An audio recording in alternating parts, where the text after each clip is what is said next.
Good morning, everyone. This is Brian Setzer, and happy to be joined here with Anna Sanderson.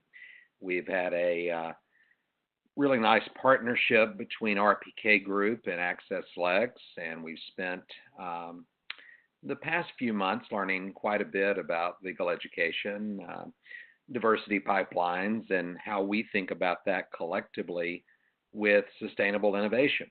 So we're thrilled to be with you today, and going to spend about 45 minutes of a very engaging webinar walking you through some examples and some resources and also some strategies to help create sustainable innovation back on your campuses. So again, thanks for hosting and attending, and we'll be answering some of your questions in chat. Anna, anything you'd like to say before we begin?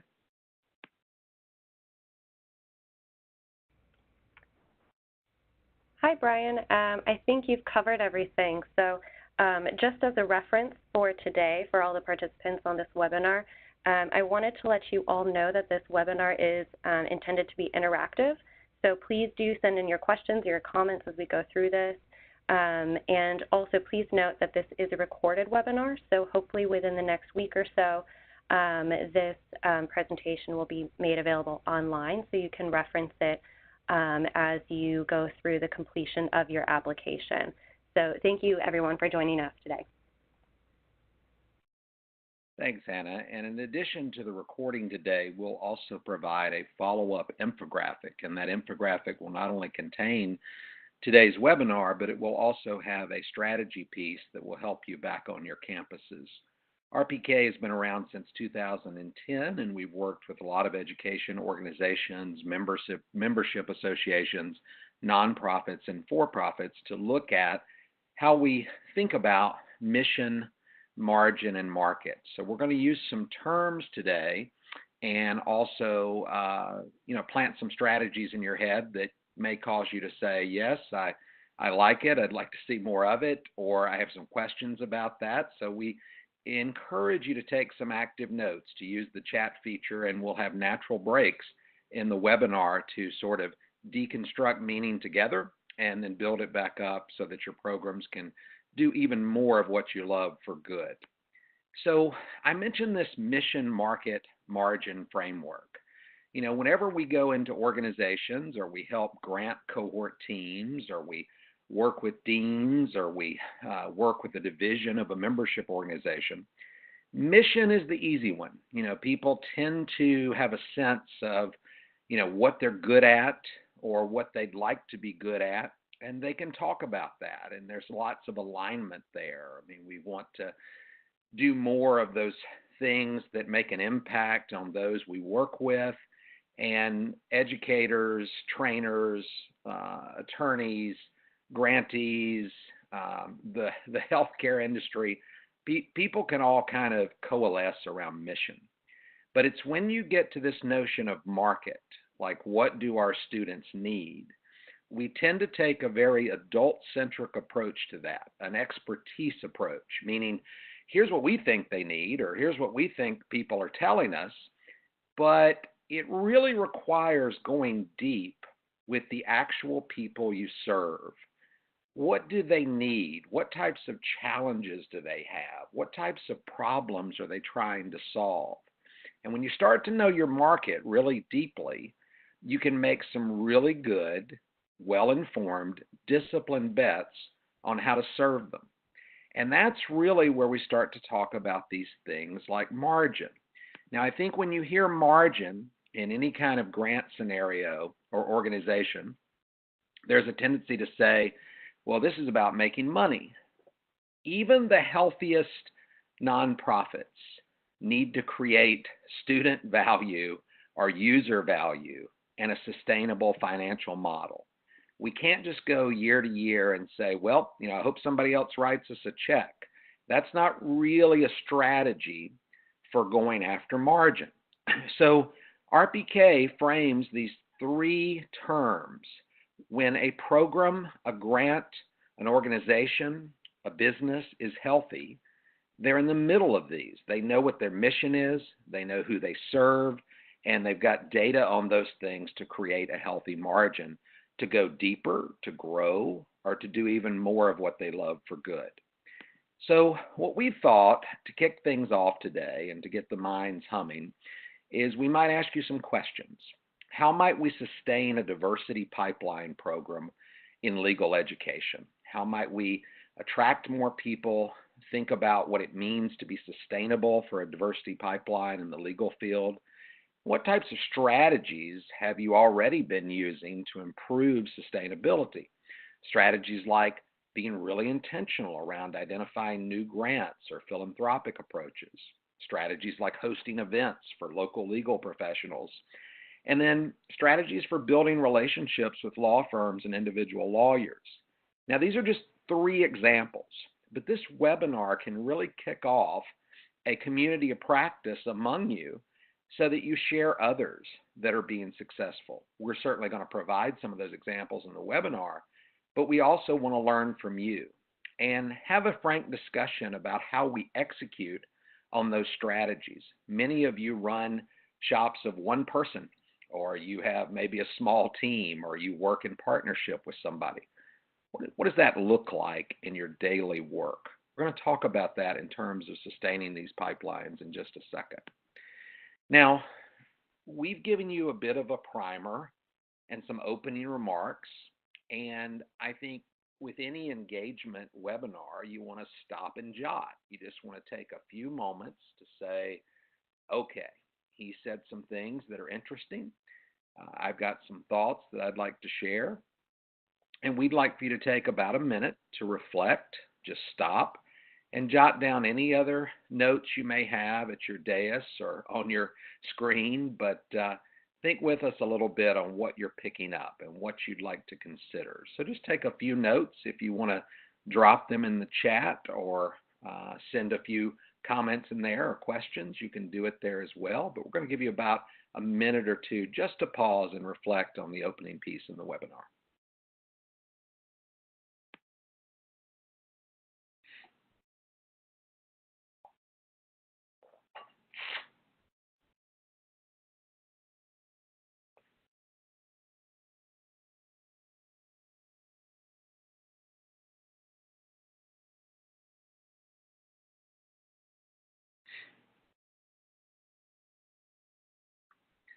We're picking up some early comments while people are reflecting. And, you know, when you get back home and you start to expand this to your team, it's a good activity with them too. Let them source some ideas or strategies. If you're a team of 1, go back and socialize this with another leader on campus or someone that is, you know, a local attorney or somebody that could provide a different perspective, and have them share some ideas. Let's take just a few more seconds in the chat room or notes to capture anything that's on your mind, and then we'll pull up and popcorn a little bit if anybody wants to ask a question before we move forward.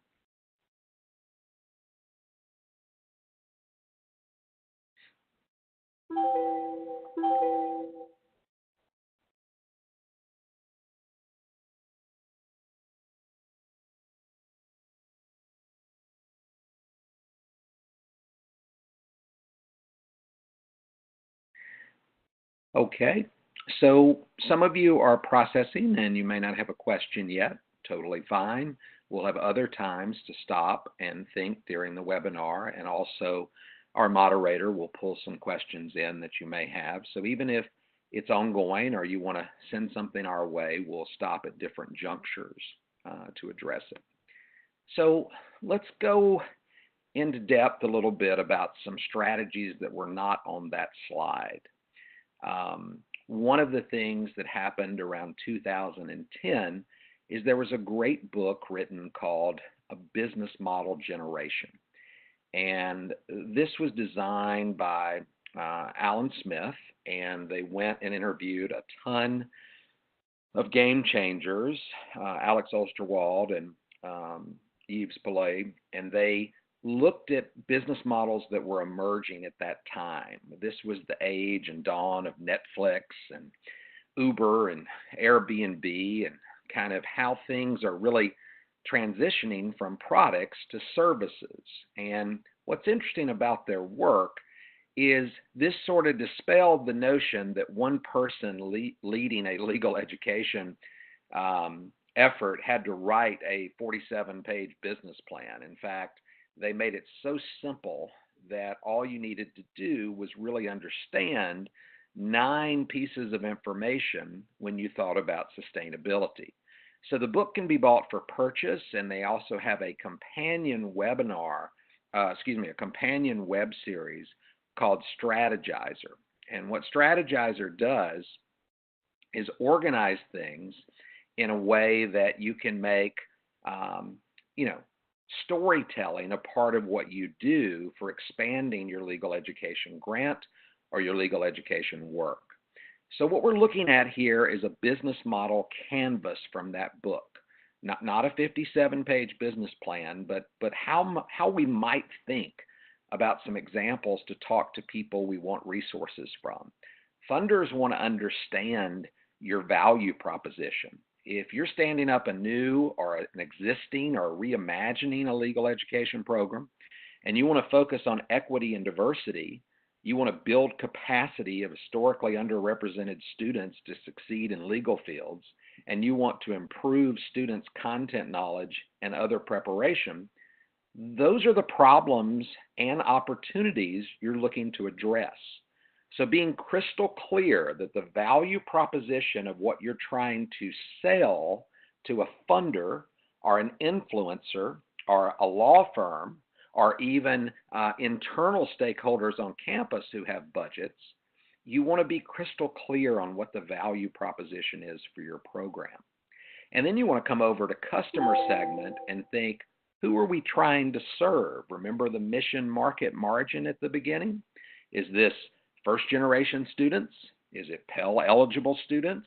Historically underrepresented students, or all?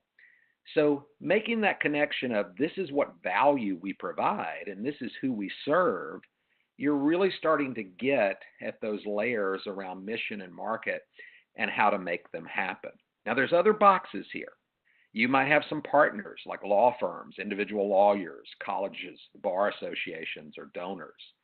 You might have some customer relationships like mentors or coaches. And then in terms of resources, you know what it takes to run your program now. Maybe one person, maybe a couple. You share some facility cost, you share some technology cost, and you might have a curriculum that you're paying for in some way. And then when you look at channels, you might be doing this work over a website, social media, interacting with university offices, and maybe even with some law firms who are doing some recruitment around the types of people they want to attract, retain, and keep. So this is not meant to be an exhaustive list.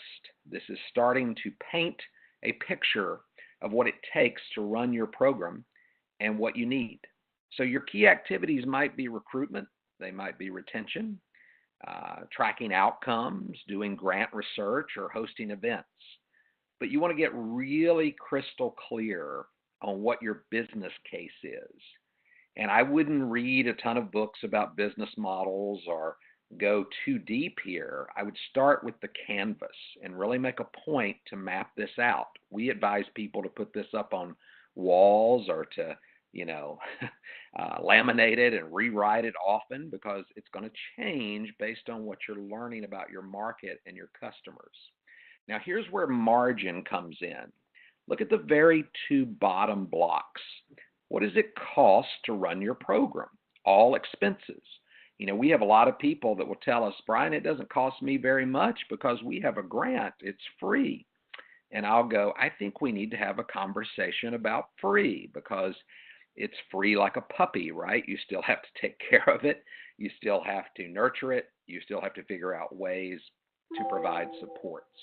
And so that's really where people start to, project like 3 years out, 5 years out. What's my ongoing cost going to be? And then what are the revenue streams? Is it tuition, philanthropy, events, firms, all of them? So those of you that are sitting here thinking, well, I'm a grantee, how do I leverage this canvas? Part of your work is storytelling the business prospect, the business case, the business canvas of where you want to go. And when you know the answers to these 9 building blocks, you'll be well on your way. So a couple of quick things. I would encourage you to go to strategizer.com. It's a free login and it'll help you walk through this process. And you can have just one canvas that your team or that you as an individual share with someone else. And you can update that as you know more or you set different targets. And the beauty of the canvas is that it allows you to do different things with their tools and to run some scenarios that you don't have to have, an MBA to run. You're led through a process, and so that can be very useful for you. So, how do we tell the story of return on investment for our programs? Two things move people to act. A great story that involves data and a great story that involves resources. What change in outcomes do I expect to happen through my grant program? What's going to be different after this money has been executed? What's the total estimated cost for my programs annually? If I want to do this again, how do I tell that story to other people and that I'm creating ways to sustain it? And how might the change in outcomes translate into new revenue or cost savings over time? Finally, how do we optimize these initial investments for short-term wins and to tell the story of people that are tracking our work that we've got something viable with this grant, we're going to use it to do X, Y, and Z, and you can expect it to be sustained over time through a process. It's these questions that you really want to socialize not only among a small team or you as an individual stopping and jotting, but getting some clarity around how you're going to tell that story to others. So we provided a few examples, right, about improving diversity in the legal field. This example is a foundation grant, and this grant has been put out, let's say, on an RFP or as a part of the work that you're tracking from associations like Access Lex, and you start to go down and you're like, I think our cost all in will be these costs for personnel to support the grant, and this will be our operating cost. And once we've jotted all this down on the back of a napkin, we think it's about $85,000. Well, now you have a baseline to understand all-in cost, and you know that to run it, these are the types of things you need to make people aware of in terms of your needs. And also, it gives them a sense that you're utilizing this grant in a smart way. Now, the next thing that happens is, you've got to set some flags or stakes in the ground, rather, around capturing the ROI for storytelling and investment. If you give us this grant at 85, we're expecting to see an increase of the percentage going to law school. We project a 1% change in enrollment rates annually, and that 1% change is going to yield this much additional revenue. Once you start telling a story like that on one slide, invest $85,000 in us, but we're going to generate $100K or $110. Well, now you can start telling a story about sustainability that's very different. And if you invest in that, there's going to be, more revenue generated for the law school, better prepared students, more likely to succeed in law school, and there's going to be some social impact like increasing diversity in legal fields. If I'm connecting with influencers in the space, it's that last bullet about the change in performance to new revenue, cost savings, or social impact that really starts to move people to act around the story of what you want to do, how you're going to do it, what data you're going to use, and how you're going to create return on investment for your efforts. So similar to our last time, we're sitting at about 12:20. We actually want you to use the chat room here. So the first time we know we were early and you were starting to process and reflect, but this time we want you to chat a plus delta. Plus is first, meaning that these are things I'm taking from this webinar and I could see +1, like yes, more. Or deltas, like I kind of get it, but our situation's a little bit different, or I've got a question, or I might want to propose a change. Just indicate plus delta in the chat. We'll give you just a couple minutes to do that, and then we'll pull back up. And just a reminder, you got to use these meaning-making activities back at your site, too. If you're a team of one, take somebody else through a couple of these, or use a meeting to do this. Show them a couple of slides and then get their input on it. If you work with an external partner, always a great thing to do, or a local funder that might give you some advice on how to approach others. But let's use the chat to add a plus or a delta to what you're hearing so far.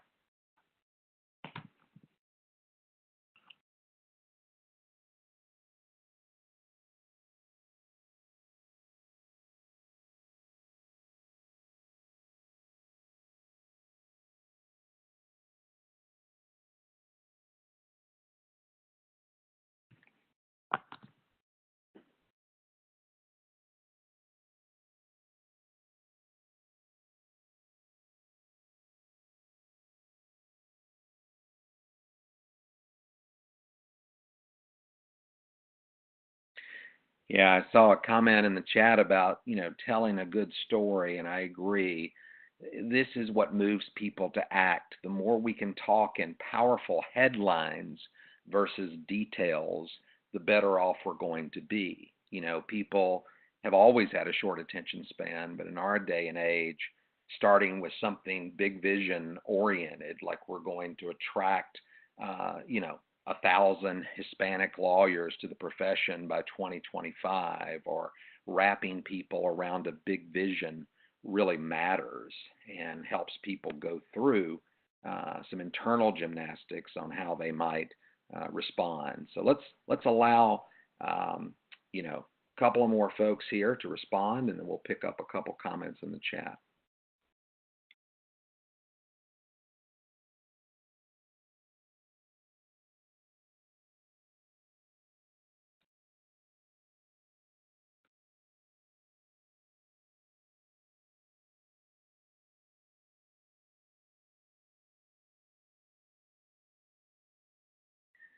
Got a good delta in here about everyone being so busy, and totally get it. There's a informal and formal ways strategy to do that. I think on the informal, trying to connect with people personally, whether it's over coffee, a lunch and learn, or a walk, or something that can plant a seed, matters.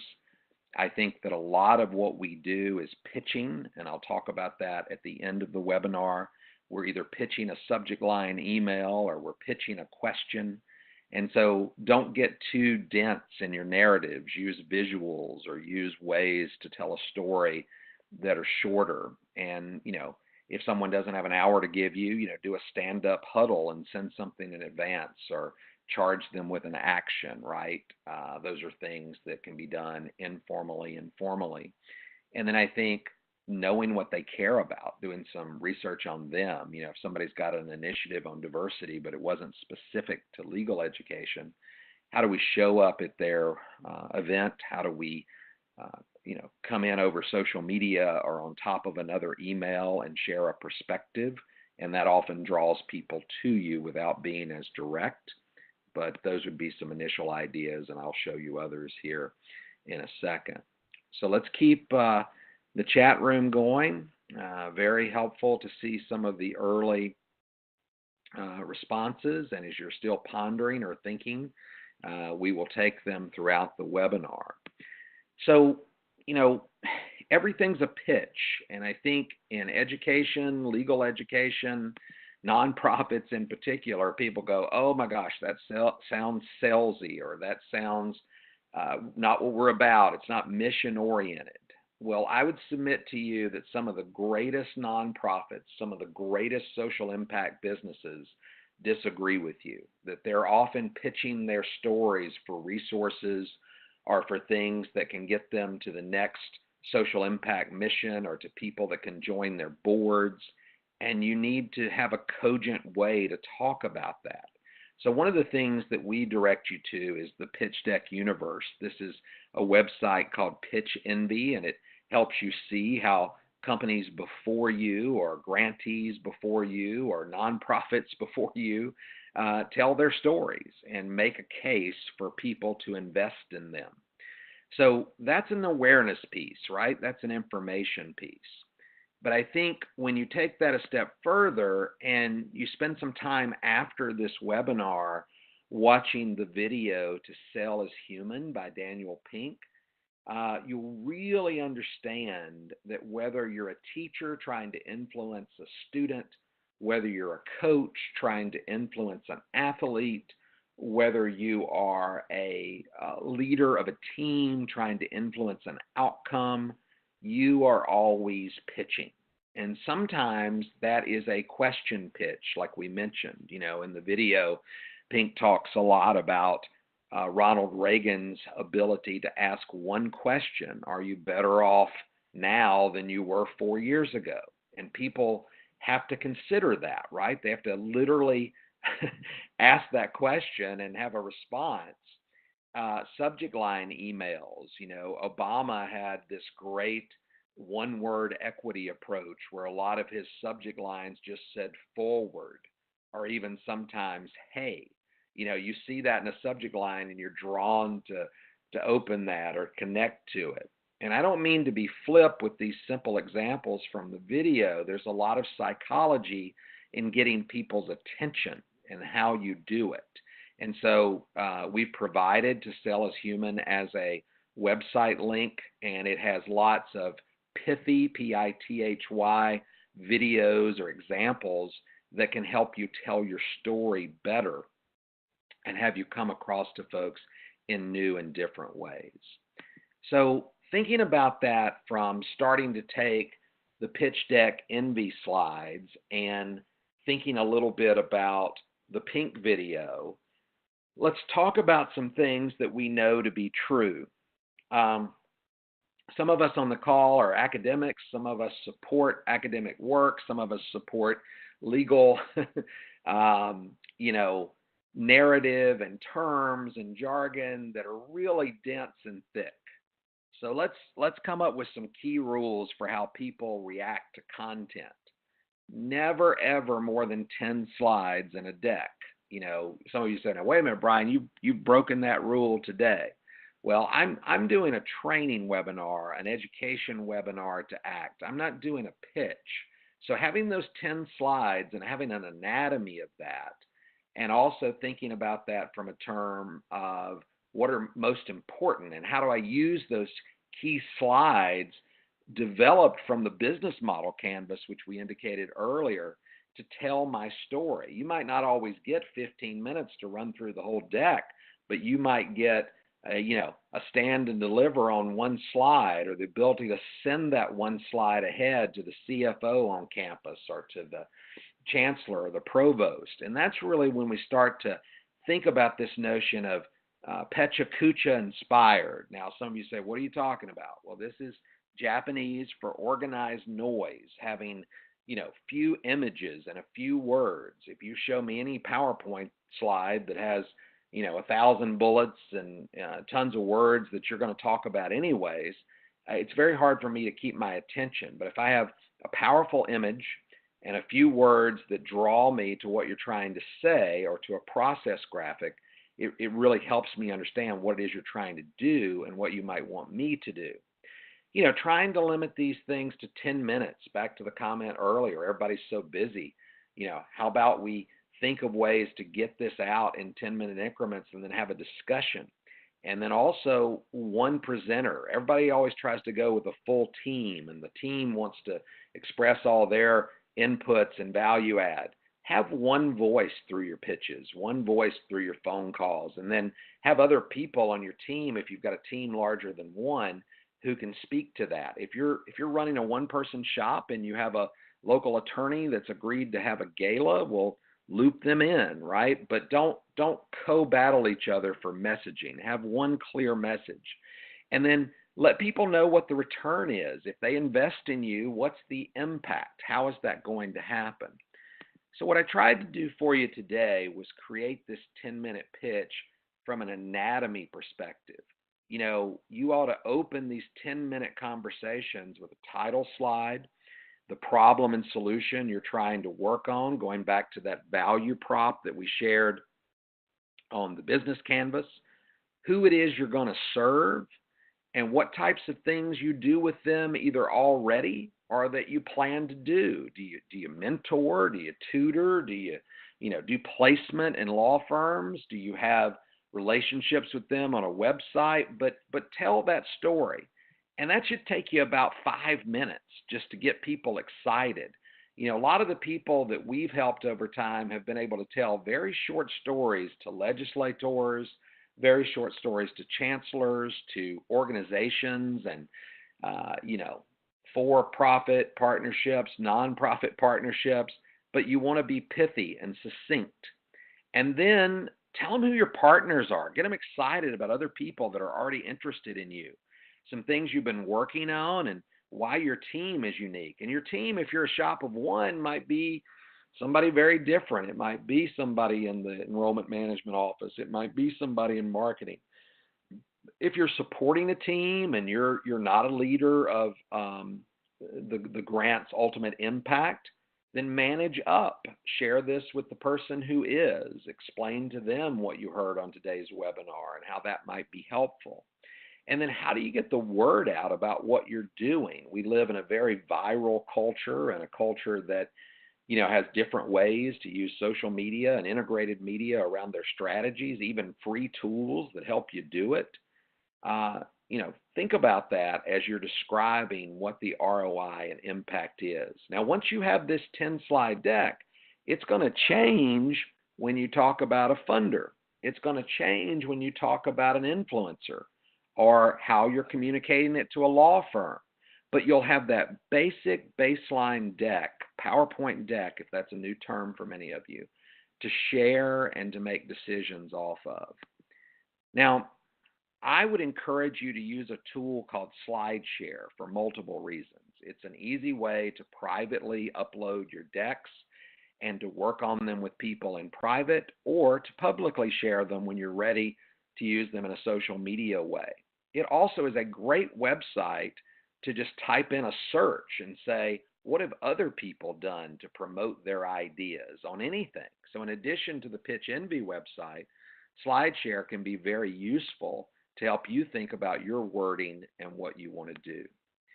So we started thinking about this from a standpoint of, okay, so what, now what? The first part of the webinar walked you through a little bit about how RPK and Access Lex have partnered together to think about sustainability.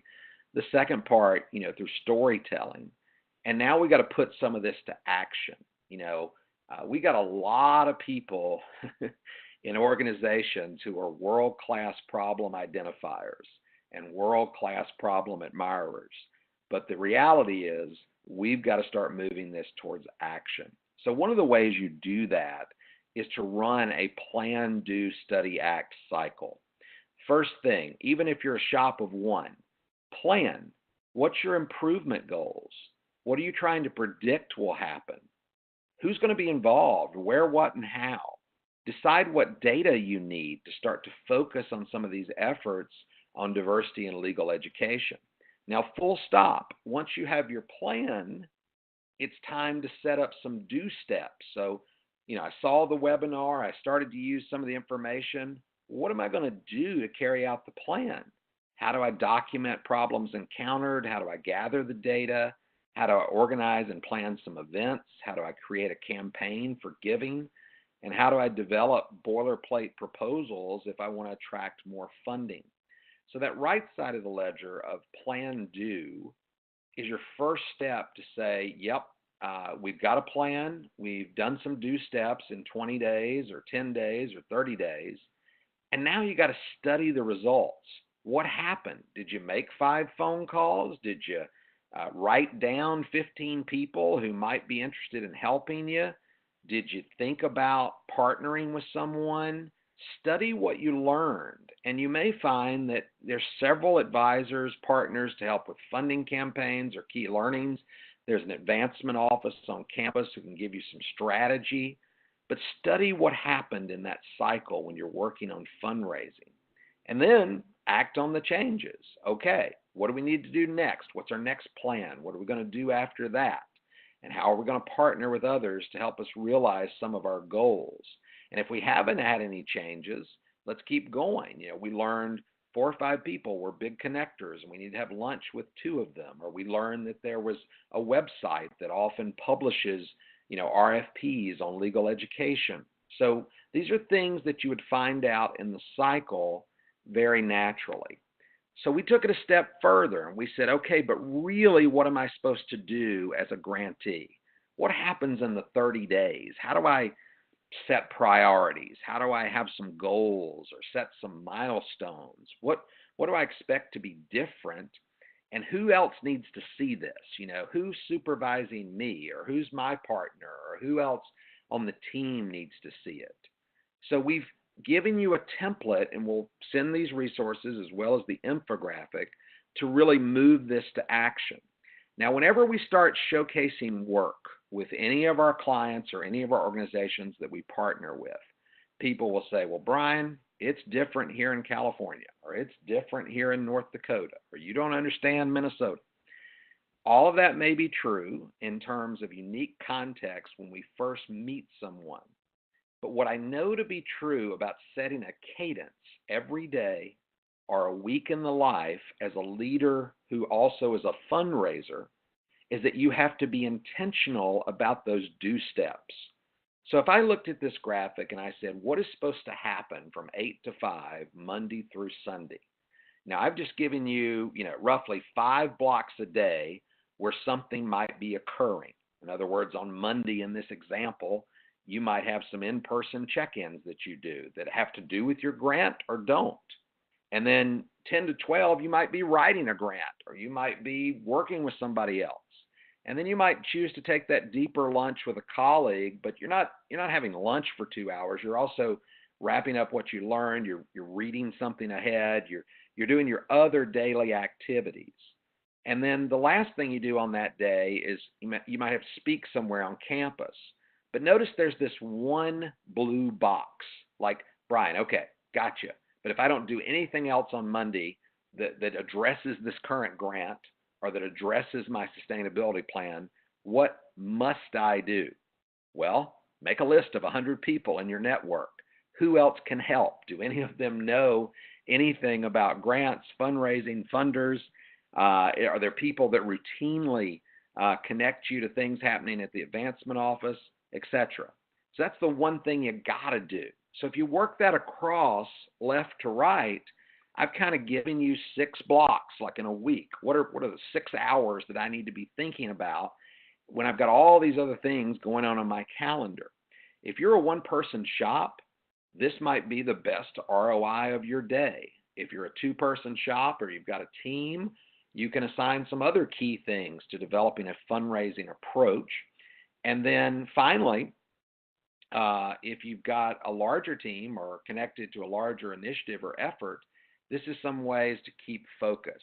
So the last thing I wanted to say on this slide was, if you look at the blue boxes, below the week blue boxes, success in a week might be listing 100 people in your network, having some one-on-ones about what you want to do, adjusting the budget to reflect that, checking in on data you need. Maybe you schedule 1 call a week with a regional funder or somebody that represents that funder to better understand what they need and when their solicitation cycles are going to happen. And then maybe you read on the weekend just for an hour about the future of legal education and what's happening. Michael Horn is a great reference from Untitled Solutions, one of our partners, and he writes a lot about what's happening to the law school and what's happening to the changing dynamics around paralegals and automation. Spend some time there and come back and rethink that through on how all that might work. So this is just a way to break down how to move things forward. We've also provided you with some resources to go back after the webinar, use the infographic, go deeper on the business canvas, some resources that RPK provides, and some of those pitch resources I mentioned. And then Carnegie's Foundation has published this great piece on 90-day cycles. People always ask me, well, we're not a business, Brian. What do we copy from business? And I always tell them one thing. If you copy anything from business, copy urgency.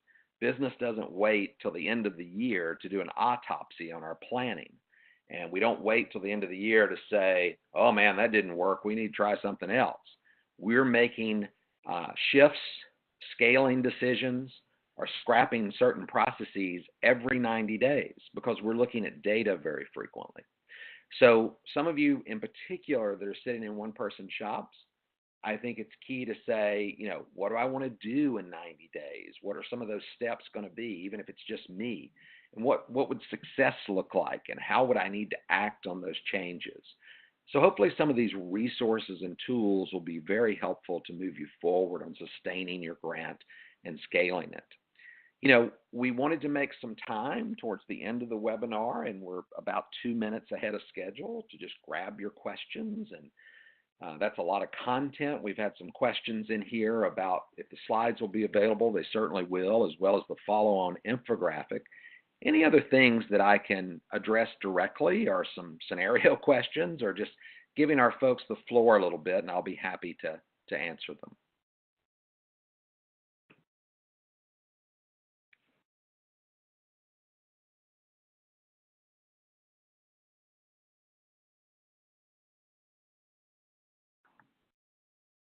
If anyone would like to ask their questions verbally, you can use the WebEx interface to raise your hand, and I'd be happy to unmute your line so you can chat with Brian and Anna. If you're not sure where to raise your hand, you can do that. Or, of course, you can send them through the chat panel, as always.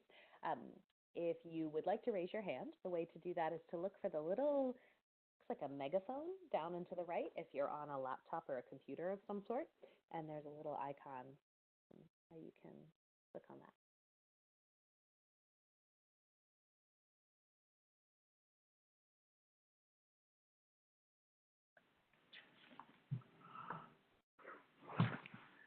As you're pondering, we've got a comment in there about the visual planning tools. And, you don't have to look very far on social media today to know that small images, small memes, things that grab people's attention are also great ways to communicate in business and then to have a discussion around that graphic or that idea. Got a question here that I'll raise for the group. If you want to meet with a law firm or you want to meet with a funder and you want to email them on moving that forward, how do you do it? There's a few different ways. I'm a big believer it's not who you know, but who knows you. And so all of us have networks on LinkedIn or other where, it's always great to get an introduction from someone that already has the first line relationship and can kind of say, hey, this is Brian Setzer. He's working on expanding his program and diversity, pipelines with legal education, and he'd like to grab, a 15-minute call. Now, if you're going to go the pitch or cold call route, that pink video that we shared will show you some tactics on that. And also a good reminder is to do your homework ahead of time. So if I'm talking to a funder, for example, I know that Gates does not take cold calls, but if I want to work with the Gates Foundation, I have to go to their websites and I have to know when the RFPs are coming out and the RFIs, and then I can send a note to people that I may know or may not know that we're going to be involved or compliment them on the process, et cetera, and it gives them a heads up that we're interested. Now, if it's a regional funder where there's no solicitations online, but they take open solicitations, then a good pitch on the subject line email, which you'll find in the pink video, and a good, pithy 2 paragraphs and maybe having an embedded link to show them a little bit about your program. Those are some ways to do it. And I think on the law firm side, in addition to having an email pitch or a call pitch, trying to get some time to connect with them on your visuals. I mean, one of the things that we did was go through that 10-minute pitch so that you've got those things on the ready if they ask. A lot of people that I talk to make the mistake of, hey, can you give me a room so I can run through the pitch deck?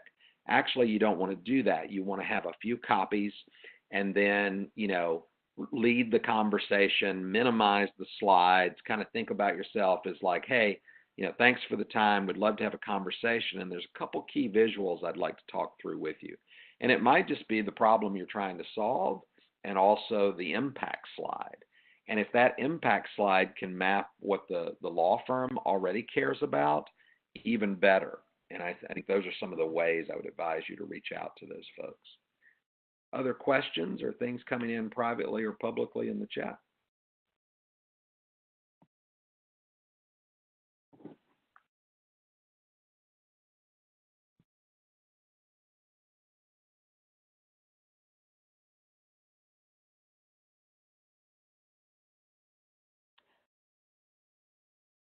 Oh, here's one last question. Brian, I'll shoot this over to you now.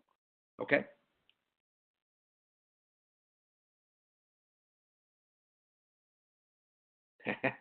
Yeah.